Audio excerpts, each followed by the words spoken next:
Hello everybody, welcome back to a brand new episode of our iRacing NASCAR AI career mode here on the channel. I hope you're all having a great day. Today we are continuing this career mode series in episode 2, fresh off of a top 10 result in our first race in the Daytona 500, going into now the West Coast swing where we head to Auto Club Las Vegas, Phoenix as well. So some very exciting things on the way there on the west side of the United States here. As you can see, the R&D chart going into this episode, I decided to keep things the way I made them originally. We can have a couple little changes with teams and where they stack up, but still we know it's going to be close with this new next-gen car. Hendrick, Penske Racing, they're not going to be far apart. That's where we stack up here with Wood Brothers Racing, but we can't ignore the elephant in the room. NASCAR comes out with some news following the Daytona 500 that they have suspended Stewart-Haas Racing driver Cole Custer after last week's Daytona 500.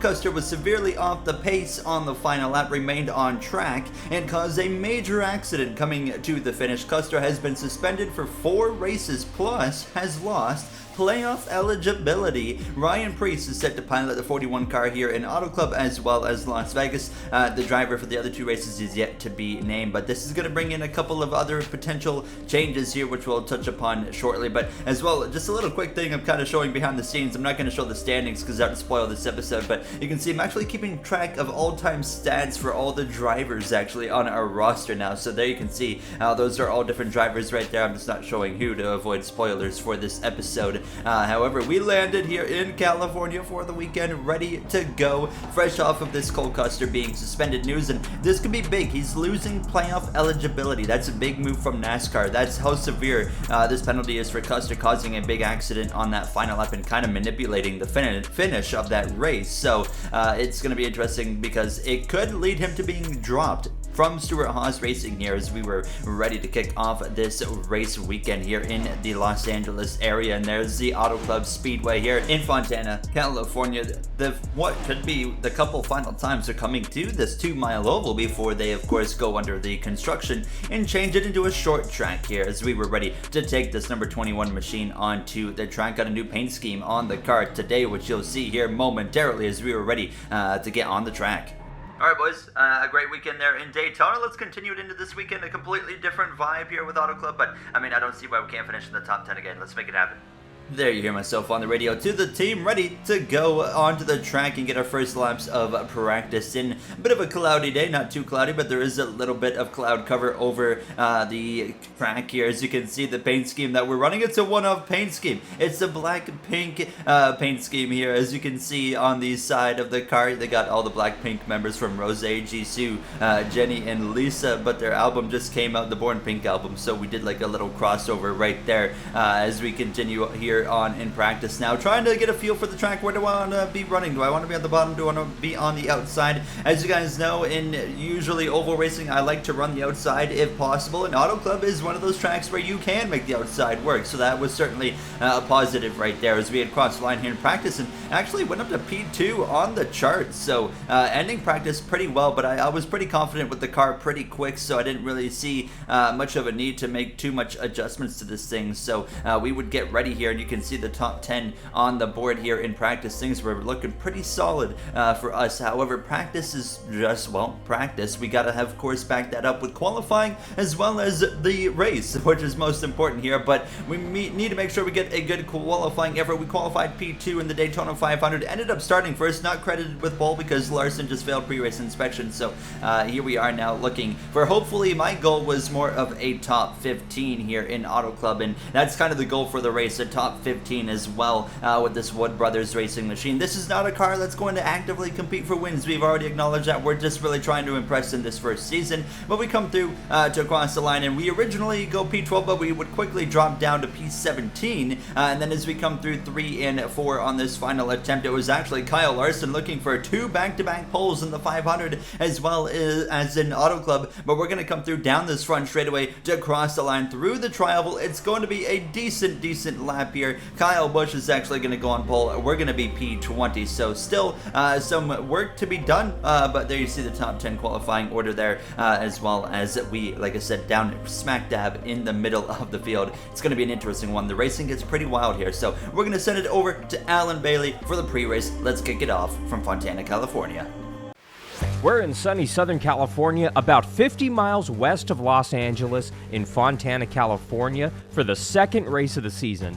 I'm Alan Bailey with live coverage on ARN. Many say the season starts here, but the Daytona drama is far from over. Chase Elliott won his first Daytona 500 last week, but it was a controversial move by Cole Custer on the final lap to stay on the racetrack, triggering this massive pileup that sends Denny Hamlin up and over.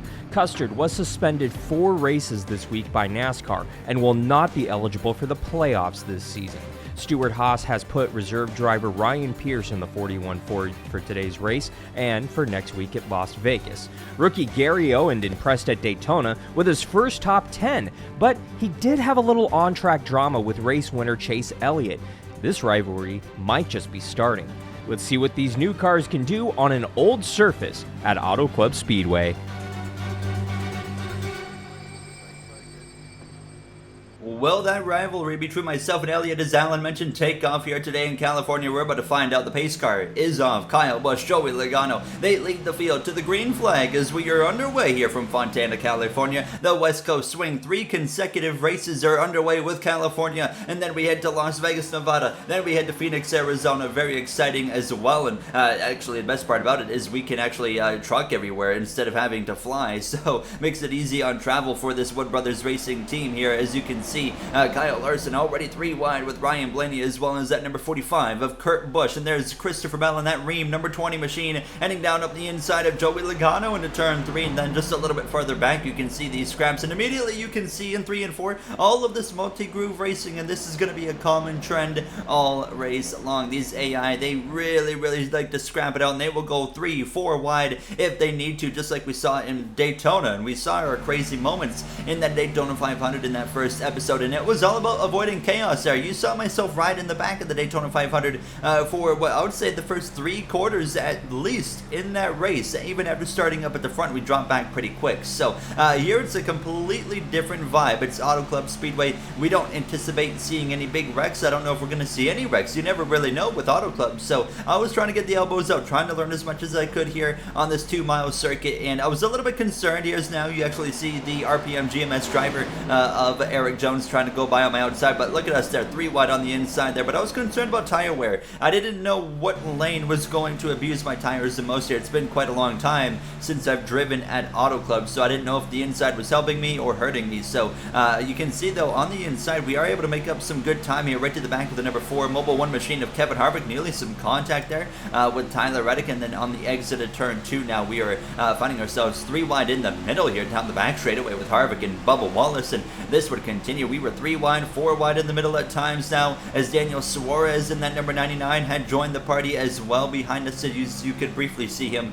in that rear view mirror, but we were continuing to battle with Eric Jones and Harvick, but we finally would clear them here. But then that would allow me to open the door to get to that outside. So I jumped up to the outside, and I was kind of practicing the outside in both corners at first, but then it kind of came down to I like to run the top in 1 and 2, and then I like to go to the bottom more in turns 3 and 4, as you can see me doing that right here down back on the inside. As you can see just behind us, behind Kevin Harvick, his teammate there, it's not Cole Custer in that 41, it's Ryan PreRace there, who's filling in for Cole Custer, recently suspended for this race as well as the next one. And then in the next 2 races after that, it's sounding like Riley Herbst is going to be potentially getting his first 2 Cup Series starts in that 41 car. And what as well could be potentially happening is Cole Custer could be on the way out at the Cup Series level for Stewart-Haas Racing due to the suspension and playoff eligibility being taken away. That's the big one, because they still want that 41 to compete for a playoff spot. And could Custer even give that to the team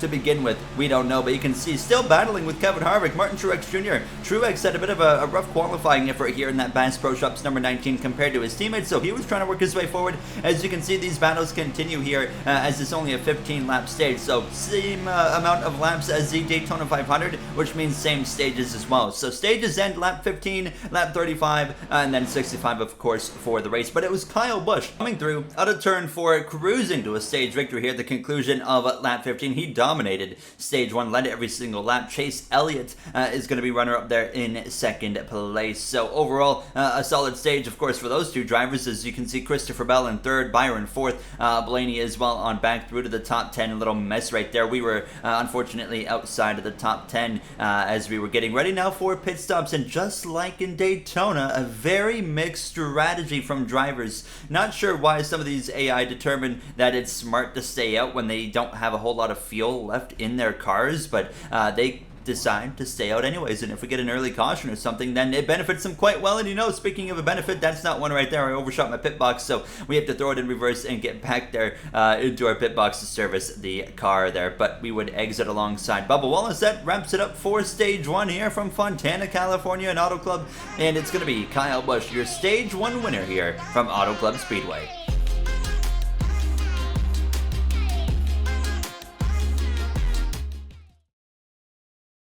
Ready to go green for stage 2 here in Auto Club. Well, welcome back, and what a first stage it was. There are a lot of multi-groove racing, 3 wide, sometimes even 4 wide here, as we were ready to go back green flag racing, this time by Kyle Busch, Christopher Bell on pole here, as we listen in on our car, how it was feeling there at the end of the stage. Car was good, honestly just lacking speed, so if we can find a way to get that, I think we're going to be top 10 car today.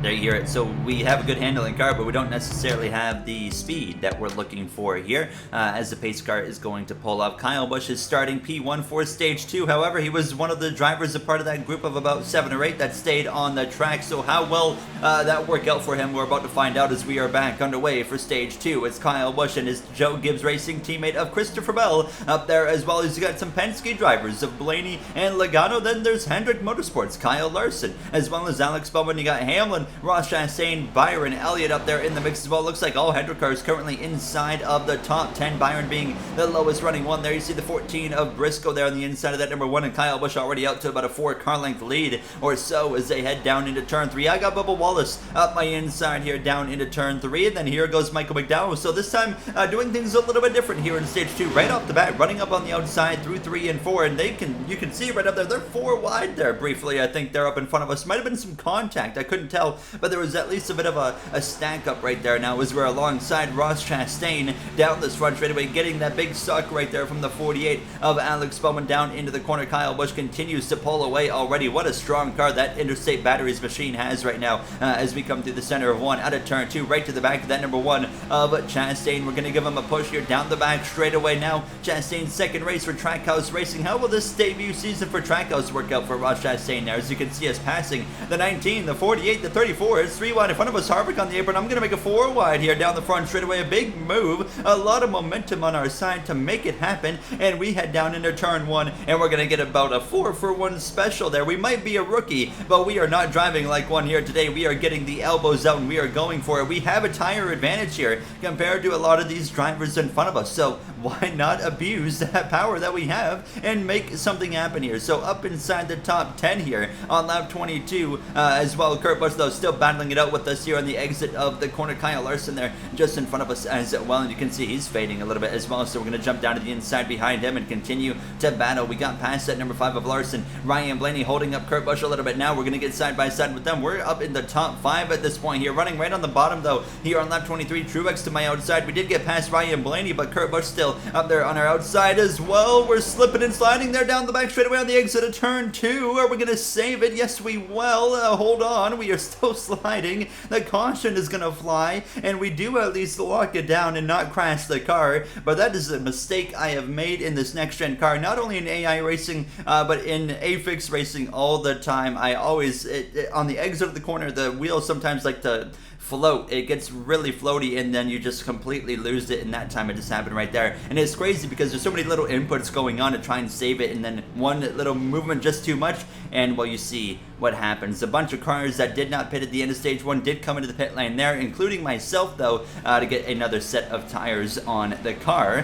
For obvious reasons, we just spun the car sideways and locked it down, so we need a new set of tires. We're going to be at the back no matter what, but oh my goodness, a big move there to the outside, and you can see all the big names back here now because of those drivers. All these drivers around us are the ones that stayed out there at the end of stage 1. So that caution that I brought out certainly helped them, to say the least, so they wouldn't have to pit under green flag conditions here. As Joey Logano is going to go up my inside here as we come through turn 3. Oh my goodness, what in the world just happened there? Logano just made my life flash before my eyes. He's hard into the outside wall. He's actually got a lot of damage, but here's a replay. He actually makes contact with Ross Chastain, and oh my goodness, that was close. I mean, on board with myself now. Look how close we were to having our race ended right there. He actually made contact with it. You can see it made my car actually physically move, so there was a little bit of contact, but the drama wasn't over yet. They're trying to go 5 wide just about there. Bowman gets turned by Larson into the side of Ryan Blaney here. Now he's 3 wide in the middle between Blaney as well as Denny Hamlin as they head down the back straightaway into turn 3. And I don't think it's over yet, because now there you see Hamlin floats up the track into the side of Bowman. They get even closer,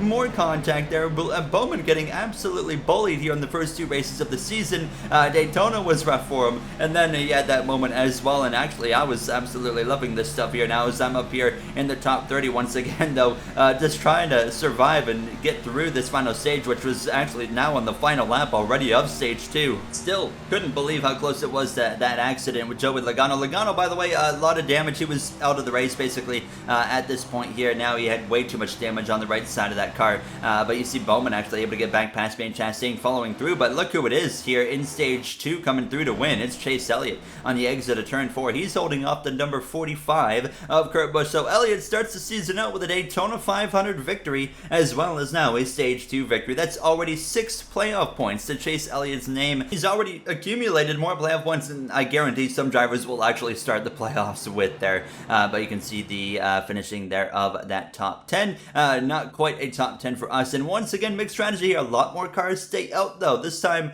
I determined to come into the pit lane once again, because we were still way outside of stage points there after the shenanigans of stage 2 with myself doing the little self spin, and then the moment with Logano as well. And you can see, a bit of a stack up there in the pit lane as we're going to get into our pit box trying to deal with the 41 of Ryan Preece, who's going way too slow. But stage winner, stage 2 at least, Chase Elliott in that Napa Auto Parts at number 9. Now let's get ready for stage 3.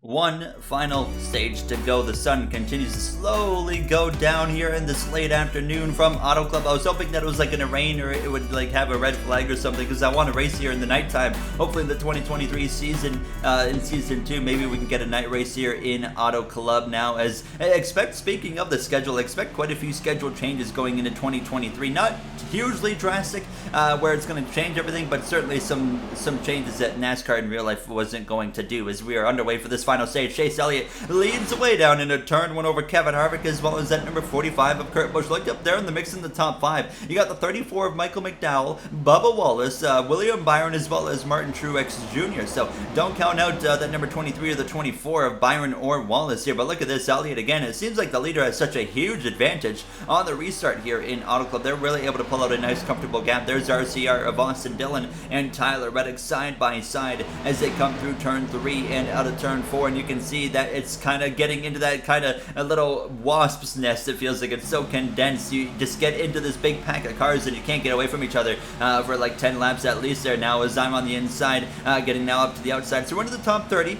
Brian Kozlowski just behind us, but here we are making a move down the back straightaway on the 2 colleague drivers, actually of Haley. Well, actually not both colleague, because the other colleague is right there in front of us of Haley, but we got past the rookie of Jay Cook, fellow rookie, the 7 as well of Corey LaJoie, and we got ourselves right into the mix of these 3 wide, sometimes 4 wide battles, and we were continuing to battle with that 16 of Cook, though he was certainly not making it very easy on myself here now, as we're just starting to learn this fellow rookie of ours here as we head down into turn 3, and he continued to find himself in front of me. He's a little bit of smoke on the inside. Kevin Harvick, he looks like he's coming into the pit lane, so some drivers that stayed out at the end of stage 2, they're just now heading into the pits. There they go, and we have to wonder if anybody's going to run out of fuel again, because that was certainly an issue in the Daytona 500, and I think we do see that right there. there was a car slow. It was a 2 of Austin Cindric who was off the pace there down the front into turn 1. The caution comes out about half a lap later, and it was for the 2 of Austin Cindric. We just gotten up into P14, and everybody was on a one-stop strategy here, no matter what, so it was going to be no issues for anybody on any strategy. However, the caution comes out anyways because of that. That 2 of Austin Cindric is out of fuel, and then we had some more drama though. Chase Elliott, so when he was coming into the pit lane, he ran out of fuel in the pits and getting pushed by Kurt Busch. Elliott out of fuel, couldn't get to his pit box, so his team would lose multiple laps. His stage 2 winner was looking like a potential race winner is out of fuel, and he is going to be multiple laps down here as things take off here in Auto Club, just like they did late in Daytona. And the reason the cars are running out of fuel on the track is because the AI, if they cannot get down to the pit lane, they will just simply not attempt to get down to the pit lane. If there's a car on their inside, they will refuse to try and head down into the pits, so they just stay on the track and run out of fuel. One of the flaws of the iRacing AI here now is all of a sudden though, we found ourselves after pitting. Everybody that had not pitted just came in and topped off at that point, including myself. We were up here towards the top 20. Bubba Wallace, because of all of that drama right there that happened out of nowhere, leads the way down into turn 1 over William Byron, over Christopher Bell. There's nobody in this group of cars here that has to come into the pit lane. Nobody on the track now has to pit before this race is over. Like I said, if it stayed green, you would have seen the group that had already pitted do their pit stop. They would have been able to make it to the end, and then we would have had to pit. Our group would have had to pit again as well, and then it was just about where everybody shuffled out at that point. 2 different strategies. It would have been interesting to see where it kind of would have sorted itself out, but unfortunately, for the second episode in a row, we don't actually get the luxury of seeing that happen and play itself out. So now it's just an all-out scrap as the battle for the lead continues to heat up. Bubba Wallace leads into turn 1, but here goes William Byron trying to make a move up the inside into the corner. Contact as the leaders are getting into it. Bubba Wallace off the pace. Oh, and Wallace is furious on the radio with William Byron after that contact that might have cost him the victory. As we listen in on the 23 radio. Well then, you heard the radio that we couldn't even play there from Bubba Wallace, who understandably not happy at all. You saw the replay of what happened as well, as the chaos picks up, and William Byron is, after all of that mess, is going to take the lead and try to run away. And you saw the, of course, contact as well Bubba had with the number 20 of Christopher Bell, which is an Alliance teammate. You can see that Bubba was falling off quite a bit after that damage that he had picked up on the left side of his car. Now, just a few positions in front of me was that number 23 of Bubba Wallace here as we come through to these closing 10 laps, and we were battling for a top 10 position. However, the issue was I could feel my tires really starting to wear, and you could see it starting to take effect here. 10 laps to go. Bowman passes us. Brad Kozlowski, the only car that wouldn't load in for this race, passes us on the inside, and then it was just a bit of a chain reaction here as the Stewart-Haas duo of Almirola as well as Ryan Preece trying to pass us. We're currently holding on to the 15th position, but like we said, fading quick. Here goes Truex up the inside as well through 3 out of turn 4 as I'm trying to fight as hard as I can. If I tried to run the inside, there was no pace in it. So here with these final 5 laps underway, I was basically stuck having to run this outside to have any form of chance of getting a solid finishing position here. But I just simply abused the tires too much here on this final run, and we're paying the price in these closing laps. Jay Cook in the number 16 Colleague machine up my inside. He is going to be able to get past us, as well as Almirola again trying to pass us. Kurt Busch as well passing us in that number 45 Monster Energy Toyota Camry here. Now as I'm going to dive up the inside of Kurt Busch there as we head down into turn 3. William Byron has about a 2.5-tenth lead over Christopher Bell, as you can see on that scoreboard at the top of your screen. Ryan Blaney, Hamlin, Larson, the rest of the top 5 currently. Bowman rounding out that top 10. 3 laps to go. We're continuing to battle it out with these drivers. Briscoe, Harvick cruise by on the inside. Kurt Busch to the outside. We're going to go 4 wide briefly in the middle. Cindric and Almirola, they were able to sneak by again on that inside here as Corey LaJoie as well trying to continue to add insult to injury as we continue to drop positions in these closing laps. But the battles continue. Contact with Almirola briefly right there, and now here we were again diving up the inside. 2 laps remain here in Auto Club. Cindric there on our outside into turn 1. I clear everybody, but we sail it off so deep into the corner, and look at how much we have to slow it up through the center there. That allows Cindric again and Almirola, as well as here comes Michael McDowell now to be able to come and actually complete the pass. So just hanging on to the final lap at this point. Chase Elliott actually was getting ready to pass me, but we know is multiple laps down due to running out of field, so that wasn't going to matter. So it was looking like it was going to be a disappointing P21 finish because of the way things had shaken up here in these closing moments, but it was William Byron leading the way into turn 3 and 4 for the final time, with Bell hot on his heels. Over 25 years ago, Jeff Gordon took the 24 car to victory lane here in Fontana for the first time. Today, William Byron for Hendrick Motorsports and Jeff Gordon will take the 24 Chevy back to victory lane. Byron wins Fontana and locks himself into the playoffs. Chase Elliott, William Byron, Hendrick Motorsports sweep the first 2 races of the season at the expense of the 23 car. Bubba Wallace, of course, that nearly got just completely dumped by William Byron for the lead of that race there, but Christopher Bell comes up just short. What a day here, what an evening it has turned into here in Auto Club. P21 for us, which a little bit disappointing. I just simply used up specifically the right front tire too much. That was where the damage was done, which is unfortunate as you see that finishing order scrolling across on your screen. A strong day though for us early on, and hopefully we can just manage our tires better on the long run in the future. That's kind of the goal, and I think we can do that in Las Vegas. If you guys enjoyed, you know what to do. In the next one, we'll take a road trip to Las Vegas Motor Speedway, and an exciting one for that 1.5 mile circuit. While Hendrick Motorsports dominance continue, we'll have to wait and see. Goodbye, Auto Club Speedway, and goodbye to everybody watching. Thank you so much, and I will see you guys in the next one from Las Vegas. Have a great day, everybody.